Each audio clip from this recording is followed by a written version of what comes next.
Halo semuanya, di video kali ini saya akan membahas tentang penelitian pengembangan. Sebelumnya, perkenalkan nama saya Tia Asima Sulisi Manjuntak dengan NIM 4193111054.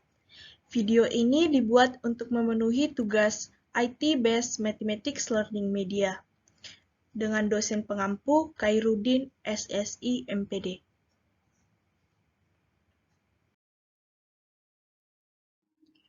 Adapun daftar isi pada materi kali ini yaitu yang pertama pendahuluan, yang kedua penelitian pengembangan, yang ketiga proses pengembangan, yang keempat model-model pengembangan, yang kelima model Tihagar-Razan atau 4D models atau model 4D, yang keenam model Eddy, yang ketujuh kualitas bahan ajar.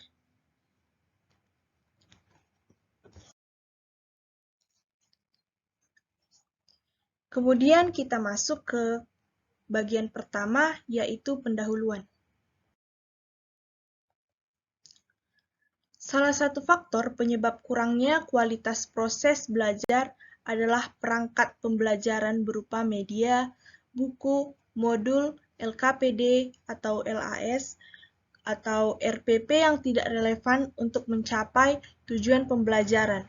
Selain itu, penerapan model, pendekatan pembelajaran atau strategi pembelajaran yang masih monoton dan belum tepat untuk mencapai tujuan instruksional pembelajaran, sehingga diperlukan suatu usaha untuk mengembangkan dan mempengaruhi perangkat tersebut dengan inovasi-inovasi terbaru dan menerapkan teknologi kekinian.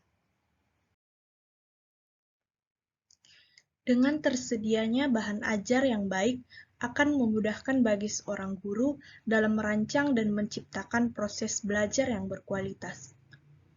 Bahan ajar yang baik juga akan memberikan dampak positif terhadap kompetensi siswa, seperti HOTS dan kemandirian belajar secara terukur, sehingga siswa dapat belajar kapan dan di mana saja sesuai dengan kecepatan sendiri, dan mereka mampu menciptakan suatu kondisi sehingga siswa dapat belajar tanpa kehadiran seorang guru. Berdasarkan penjelasan tersebut, maka sangat penting untuk mengembangkan suatu bahan ajar yang inovatif, kekinian, dan terintegrasi dengan teknologi komputer, di mana dengan bahan ajar ini diyakini dapat meningkatkan kemampuan berpikir tingkat tinggi dan kemandirian belajar siswa. Kemudian kita masuk ke bagian yang kedua, yaitu penelitian pengembangan. Pengembangan merupakan salah satu dari jenis penelitian. Penelitian ini dikenal dengan istilah Research and Development atau RO. Penelitian ini bertujuan untuk menghasilkan suatu produk baru atau memperbaiki produk yang sudah ada. Jenis penelitian ini dapat digunakan untuk mengembangkan model pembelajaran, strategi peningkatan mutu guru, alat laboratorium, program komputer atau simulasi pengolahan data, animasi, evaluasi, kurikulum, dan sebagainya. Adapun prinsip-prinsip yang harus diperhatikan dalam mengembangkan bahan ajar, yaitu yang pertama, prinsip relevansi. Relevansi merupakan kait-mengait, bersangkut paut, dan berguna secara langsung, yaitu menurut Kamus Besar Bahasa Indonesia. Pada prinsip ini, materi yang diulas harus terkait dengan tujuan pembelajaran yang ditetapkan. Yang kedua yaitu prinsip konsistensi. Menurut Kamus Besar Bahasa Indonesia, konsistensi berarti ketetapan dan kemantapan dalam bertindak. Adapun maksud istilah ini pada aspek pengembangan bahan ajar adalah ketetapan yang sesuai antara tujuan pembelajaran dengan isi bahan ajar. Jika terdapat 3 tujuan pembelajaran, maka isi harus dikembangkan fokus pada pencapaian tujuan tersebut. Yang ketiga yaitu prinsip kecukupan. Proses pengembangan bahan ajar perlu memperhatikan prinsip ini, di mana isi bahan ajar harus diulas meliputi semua tujuan pembelajaran yang ditetapkan. Kemudian pembahasan hendaknya tidak terlalu panjang dan singkat, yaitu cukup.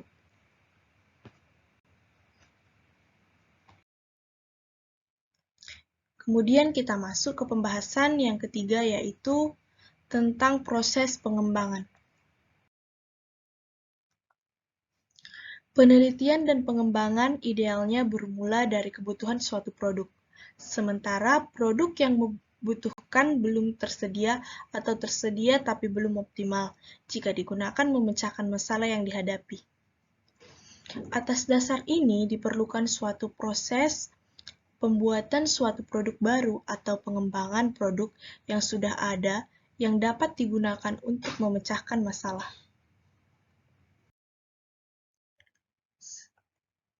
Sehingga dapat disimpulkan bahwa penelitian pengembangan merupakan strategi dalam mengembangkan suatu produk-produk baru atau menyempurnakan produk yang telah ada melalui prosedur sistematik, mulai dari tahap merancang, membuat, dan mengevaluasi dalam rangka memenuhi kriteria konsistensi dan keefektifan. Kemudian kita masuk ke bab 4, yaitu mengenai model-model pengembangan. Kemudian kita masuk ke model-model pengembangan. Adapun model-model pengembangan yaitu yang pertama, model AD atau Analysis, Design, Develop, Implement, and Evaluate. Prosedur model AD diawali dengan melakukan analisis atau analyze, kemudian melakukan tahap perancangan atau desain, dan pengembangan atau develop. Setelah itu, masuk kepada tahap implementasi atau implementation, dan yang terakhir adalah proses evaluasi atau evaluate. Yang kedua yaitu model Thiagarajan atau 4D, Define, Design, Develop, and Disseminate. Prosedur model pengembangan 4D diawali dari tahap pendefinisian atau define. Kemudian dilakukan proses perancangan atau desain, dan pengembangan atau develop. Yang terakhir adalah proses penyebaran atau disseminate. Yang ketiga adalah model Assure atau Analyze, Limmer, State Objective, Select Instructional, Methods, Media and Materials, Utilize Media and Materials, Require Limmer, Participation, Evaluate, and Receive. Prosedur model pengembangan Assure terdiri dari 6 fase. Tadi yang saya sebutkan yaitu Analyze Learner, State Objective, and etc. And next, model Hanif and Peck. Prosedur model pengembangan Hanif and Peck yaitu dari fase analis kebutuhan, fase desain, dan fase pengembangan dan implementasi. Adapun prosedur pengembangan oleh Dick and Carey adalah mengidentifikasi tujuan instruksional, menganalisis tujuan instruksional tersebut, menganalisis karakteristik siswa dan konteks, merumuskan secara rinci tujuan instruksional khusus, mengembangkan instrumen yang penilaian mengembangkan strategi instruksional, mengembangkan dan menentukan bahan instruksional yang sesuai, melakukan evaluasi formatif, melakukan revisi pembelajaran, dan merancang dan melakukan evaluasi sumatif.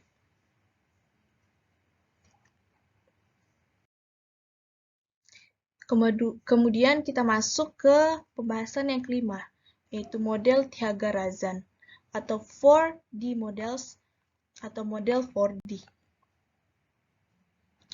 4 tahap pelaksanaan yang dimaksud Thiagarajan dan kawan-kawan yaitu yang pertama,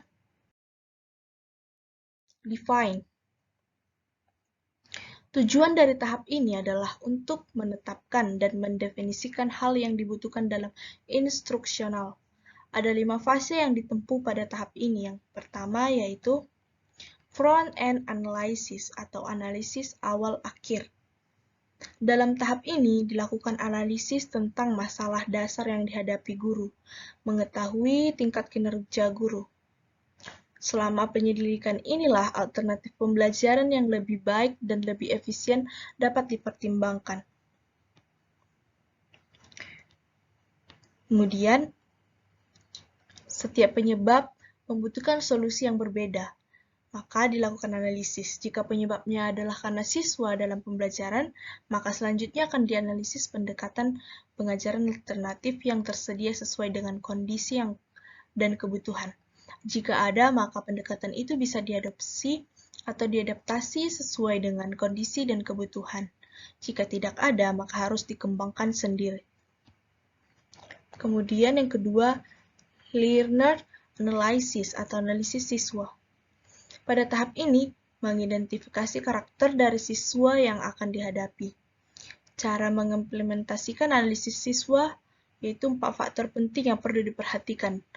Yang pertama yaitu karakteristik umum, yang kedua kompetensi atau kemampuan awal, yang ketiga gaya belajar, dan keempat motivasi.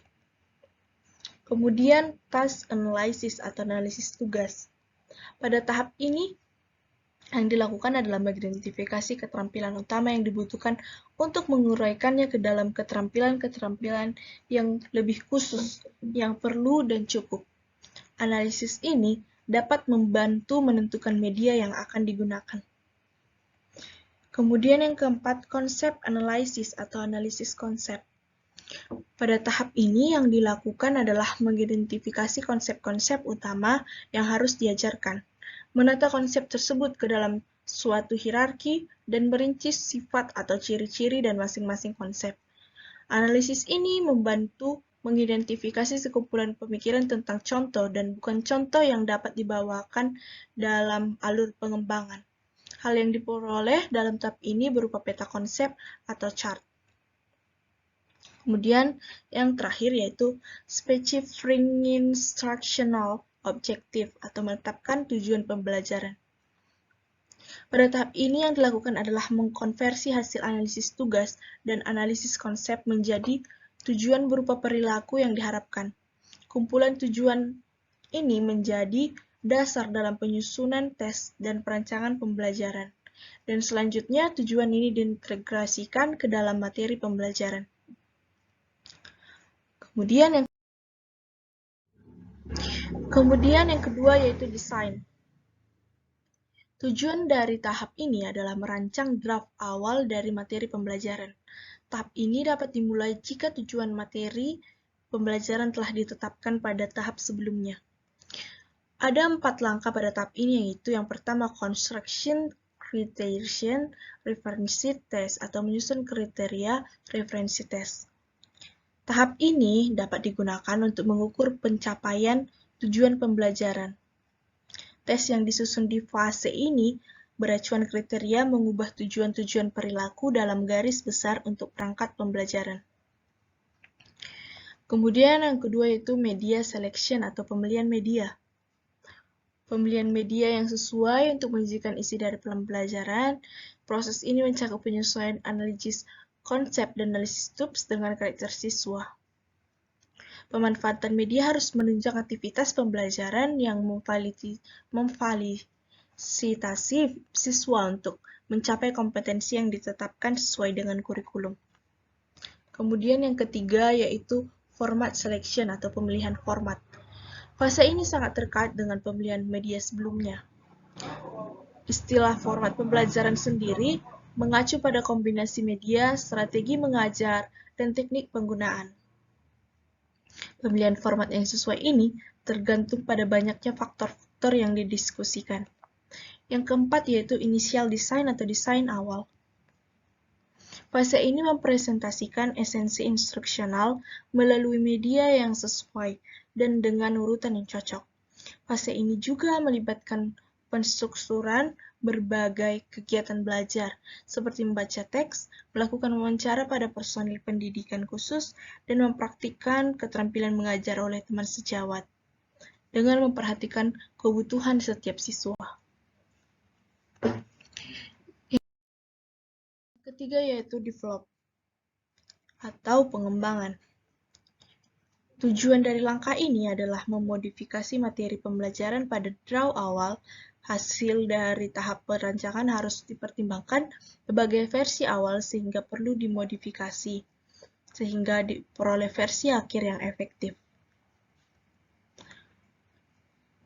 Ada dua langkah dalam tahap ini. Yang pertama yaitu expert appraisal atau penilaian ahli. Yang artinya teknik untuk memperoleh saran untuk memperbaiki materi. Sejumlah ahli diminta untuk mengevaluasi materi dari sudut pandang pembelajaran dan teknik penyajian. Yang kedua yaitu developmental testing atau uji pengembangan. Menguji cobakan materi terhadap siswa untuk menetapkan bagian yang memerlukan revisi. Next. Kemudian yang terakhir yaitu disseminate atau penyebaran.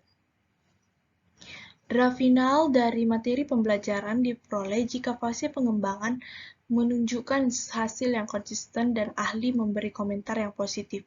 Pada tahap ini dikenal 3 langkah, yaitu validation testing, kemudian packaging, dan diffusion and adopting.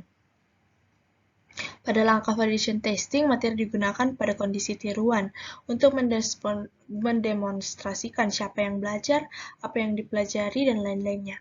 Pada langkah ini, materi juga dibawakan pada pemeriksaan profesional untuk memperoleh pendapat yang objektif mengenai kecukupan dan relevansinya. Langkah terakhir yang paling penting adalah packaging, diffusion, and adopting, meskipun sering diabaikan. Dalam hal ini, baik pihak prosedur dan distributor dipilih bekerja sama secara kooperatif untuk mengemas materi dalam bentuk yang dapat diterima. Kita masuk ke pembahasan yang keenam, yaitu model Eddy. Dikenalkan oleh Reiser dan Moelenda pada tahun 1990.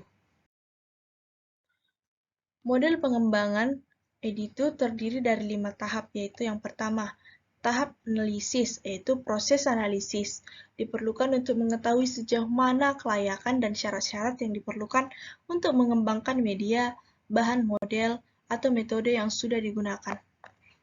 Yang kedua yaitu tahap desain. Tahap desain adalah kegiatan merancang model, metode, media, atau bahan ajar.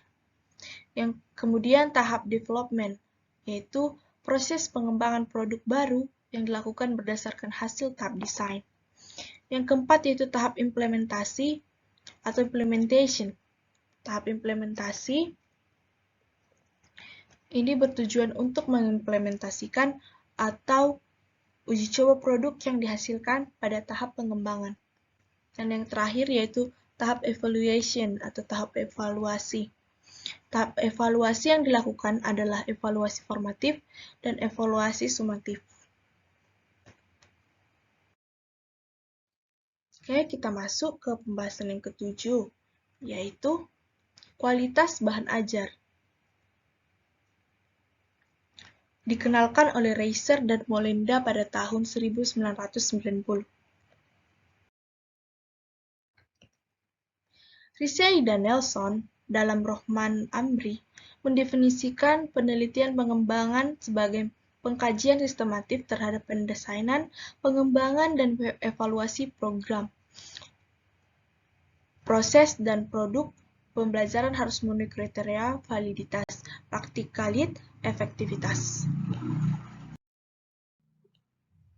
Selain perlu menunjukkan mutu produk-produk pendidikan dari sudut pandang pengembangan materi pembelajaran, perlu juga mempertimbangkan 3 aspek kualitas, yaitu validitas, kepraktisan, dan efektivitas untuk dapat digunakan pada rangkaian produk pendidikan yang lebih luas. Yang pertama, saya akan menjelaskan tentang validitas. Aker menyatakan validitas mengacu pada desain dari perangkat yang didasarkan pada keadaan terbaru dari teknologi, seni, atau ilmu atau validitas isi, dan berbagai variasi komponen dari perangkat secara konsisten berkaitan satu sama lain. Indikator yang digunakan untuk menyatakan kevaliditas perangkat pembelajaran yang dikembangkan adalah validitas isi dan validitas konstruk. Kemudian kita masuk kedua yaitu kepraktisan. Perangkat yang dikembangkan dikatakan praktis apabila memenuhi indikator yang ditetapkan sebagai berikut. Yang pertama, penilaian ahli atau pakar terhadap perangkat yang dikembangkan tersebut dinyatakan dapat digunakan dengan sedikit revisi atau tanpa revisi. Yang kedua, respon siswa terhadap perangkat pembelajaran adalah minimal berada pada kategori baik. Yang ketiga yaitu fakta menunjukkan bahwa perangkat yang dikembangkan dapat diterapkan dengan baik setelah melalui proses uji coba orang perorangan atau one-to-one, uji coba kelompok kecil atau small group, dan uji coba situasi nyata atau field trial.